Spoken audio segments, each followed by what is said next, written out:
Jadi kan di masyarakat beredar kalau sakit di tengkuk itu dari kolesterol, sakit di pinggang itu dari ginjal, dan sakit di kaki itu dari asam urat.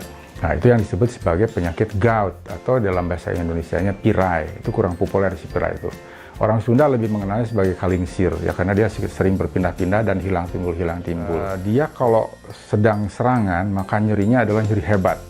Nyeri, bengkak, ya, merah, dan kalau diraba itu nyeri sekali ya.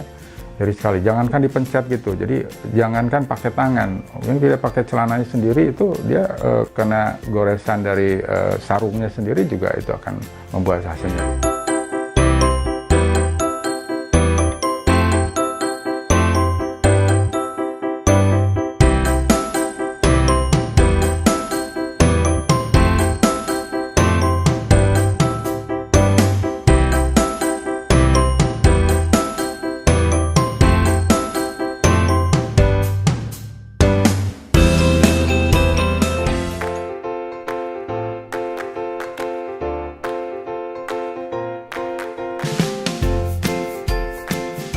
Halo sahabat ruang dokter yang semoga pada hari ini sehat. Assalamualaikum warahmatullahi wabarakatuh.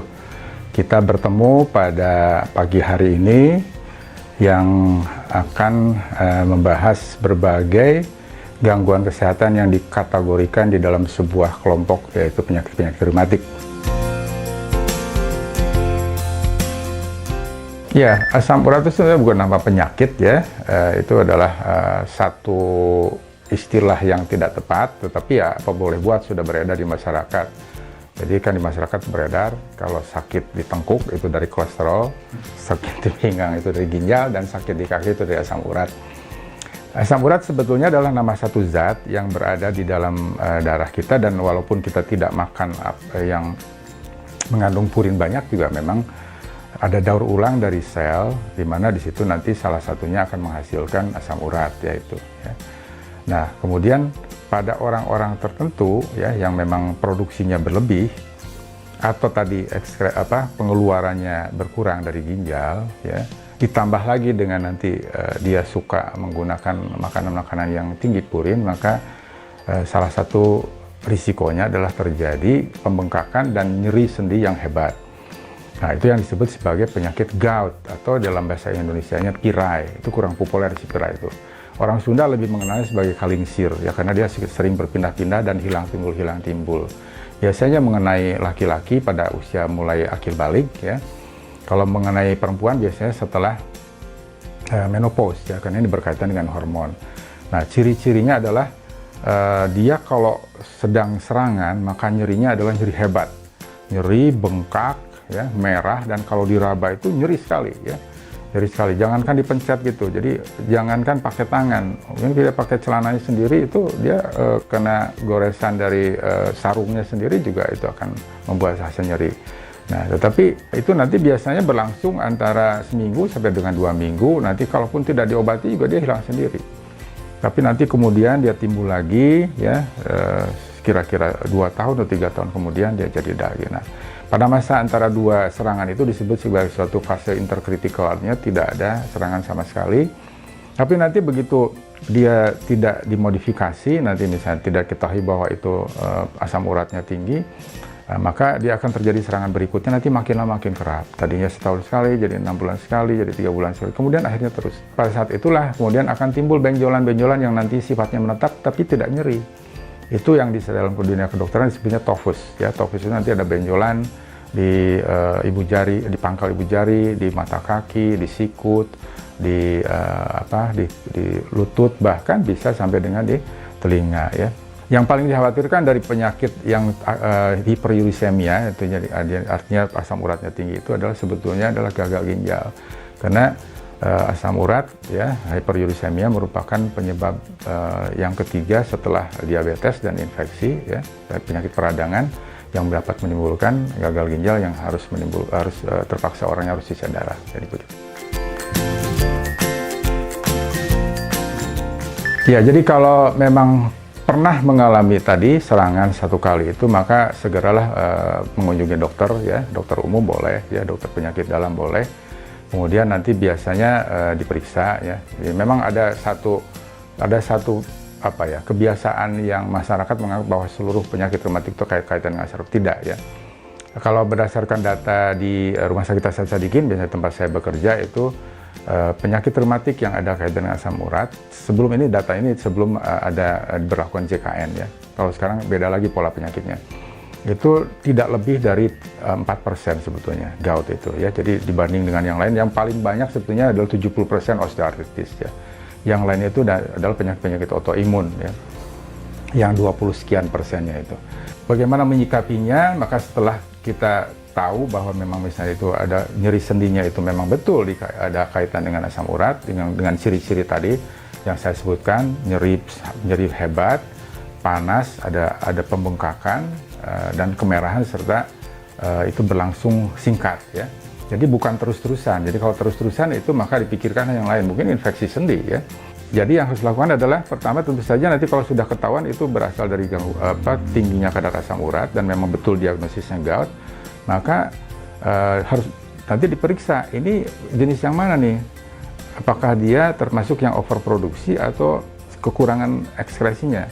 Biasanya dokter nanti akan meminta pasien tersebut untuk diperiksa laboratorium, dikumpulkan urinnya selama 24 jam, kemudian semuanya dibawa ke laboratorium untuk apa? Untuk diperiksa ya, berapa kadar asam urat yang dikeluarkan lewat ginjalnya di dalam 1 hari 1 malam ya. Nanti kalau misalnya nanti angkanya di bawah 350, itu berarti dia kurang mengeluarkan asam urat itu, maka nanti dokter akan memberikan obat untuk membuka pintu ginjal itu untuk bisa mengeluarkan asam urat. Itu namanya obat-obat yang terkategorikan urikosurik, misalnya probenecid ya dalam hal ini. Nah, tetapi kalau itu ternyata normal, tidak boleh diberikan itu ya. Tetapi harus diberikan obat-obat yang nanti mengandung satu zat yang dapat mengkatalisis pekerjaan enzim dari santin oksidasi itu tidak berlebihan ya. Misalnya salah satu contoh yang paling banyak beredar di kita adalah allopurinol ya. Tetapi itu tentu saja tidak semua orang yang naik sedikit, misalnya taruhlah pada laki-laki 7 angkanya, pada perempuan 6, 7,1 udah dikasih allopurinol. Tidak seperti itu. Biasanya kalau di kami di reumatologi itu pedomannya adalah kalau pada perempuan ya misalnya lebih dari 9 itu atau pada laki-laki lebih dari 10 kita akan terapi. Itu kalau tidak ada gejala apapun ya. Kalau tidak ada gejala apapun kita tunggu sampai 9 kalau pada perempuan, atau pada laki-laki itu sampai 10. Jadi kecuali kalau dia memang sudah ada pernah serangan lebih dari 2 kali, maka walaupun misalnya 8 itu kita harus turunkan sampai selalu di bawah 7 kalau untuk laki-laki dan di bawah 6 kalau untuk perempuan ya. Apalagi kalau sudah ada kalau sudah ada tofus, ada benjolan-benjolan, kita akan mencoba menurunkannya agar si kadar asam urat di dalam darahnya itu selalu di bawah 5. Nah, bagaimana mengenai pola makan? Nah, pola makan itu tidak begitu banyak pengaruhnya pada kadar asam urat yang baseline, yang maksudnya sehari-hari, tetapi dia lebih banyak berpengaruh pada fluktuasi. Jadi udah ini misalnya memang tinggi, kadarnya 8 atau 9, kemudian mendapatkan masukan makanan-makanan yang mengandung purin ya tinggi, maka itu nanti akan terjadi cetusan-cetusan.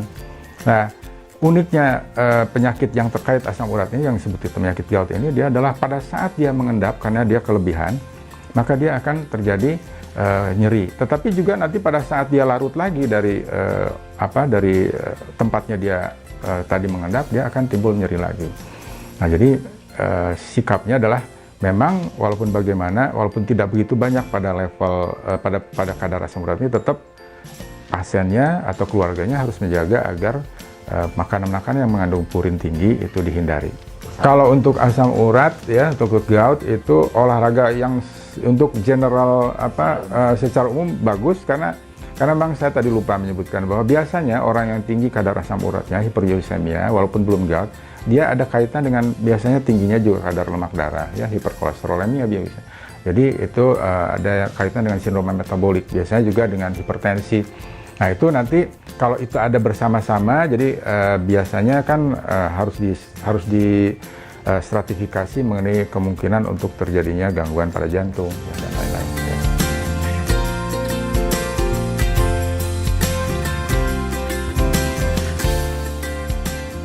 Keberadaan alat periksa yang nanti biasanya triple tuh ya, trio, gula darah, kolesterol, asam urat. ada hikmahnya, tapi juga ada banyak menimbulkan sebetulnya apa ya namanya bukan respon yang jadi akhirnya jadi meresahkan ya. Karena dengan adanya kebiasaan pemeriksaan asam urat itu yang tadi kan, misalnya dia kan harusnya dia puasa dulu kan. Nah, kemudian juga memang akurasinya saya tidak tahu, kalau dikalibrasi sih mudah-mudahan sih ya tidak melebihi 10% mungkin kesalahannya. Tapi memang sebaiknya kalau misalnya sudah diketahui, misalnya dengan alat yang sederhana itu ya, diperiksa begitu, kemudian nanti maka datanglah ke dokter yang lebih sesuai untuk itu, kemudian nanti dokternya nanti akan merancang pemeriksaan lainnya. Jadi jangan langsung ke laboratorium ya, kalau saya anjurkan. Karena apa? Kalau langsung ke laboratorium nanti mungkin yang diperiksa itu tidak dibutuhkan oleh dokternya atau tidak kita butuhkan sama sekali. Nah, sekarang kalau memang betul ternyata kadar asam uratnya tinggi, apakah langsung kita menggunakan obat-obat untuk penurunan asam urat itu tadi? Jadi harus juga ke dokter nanti untuk nanti dokternya mencarikan ini karena apa nih? Karena memang kalau memang karena makanannya yang tidak terkendali ya lebih baik mengendalikan makanan aja dulu. Tapi misalnya kalau memang tadi menurut pemeriksaan itu ternyata dia pengeluaran dari urinnya itu yang kurang, maka obatnya bukan allopurinol ya, tetapi adalah obat untuk mengeluarkan yang namanya terkategorikan uricosiurik tadi. Nah, allopurinol ya nanti digunakan nanti seandainya nanti dia memang kalau misalnya kalau dia sendirian itu sebetulnya tadi kriterianya itu 9 kalau perempuan, 10 pada laki-laki. Itu kalau tidak ada gejala apapun ya, itu tetap dikasih. Tetapi kalau ada gejala ya di bawah itu juga kita. Atau misalnya dia asam uratnya itu 8 tetapi tidak ada hipertensi, dia kolesterolnya tinggi, diberikan terapi juga ya. Jadi nanti dikombinasikan atau dipertimbangkan juga adanya istilahnya komorbid, adanya hal-hal yang lain gitu yang merupakan faktor risiko yang lain. Nah, karena apa? Karena hati-hati, allopurinol itu memang dia obat yang murah, obat yang baik untuk menurunkan kadar asam urat ya. Tetapi dia juga bisa menimbulkan kematian. Kenapa? Karena bisa ada orang alergi, dan alergi kita tidak tahu kapan kita akan alergi ya. Dan kalau terjadi alergi itu bisa namanya gangguan Stevens-Johnson syndrome atau apa? Dia melepuh sebadan badan ya, termasuk selaput lendir mulut dan di dalamnya orangnya seperti disiram minyak panas ya. Jadi persis seperti luka bakar dan angka kematiannya tinggi itu ya, bahkan sampai menimbulkan ada yang sampai kebutaan kalau dia mengenai mata. Jadi memang hati-hati, tidak serta-merta begitu mengetahui kadar asam uratnya tinggi kemudian makan allopurinol sendiri, maka lebih baik kunjungi dokter dulu ya. Dokter umum juga boleh, dokter keluarga boleh, karena mereka nanti akan menunjukkan mana yang paling baik ya. Oke, sahabat ruang dokter yang semoga dimuliakan Allah ya. Tadi kita sudah berkenalan dengan berbagai penyakit-penyakit reumatik ya, dan tadi ada topik khusus yang sudah disampaikan. Mudah-mudahan itu menjadi sebuah tambahan wawasan ya yang nanti akan bisa dipraktekkan di dalam kehidupan sehat sehari-hari. Makasih. Salam.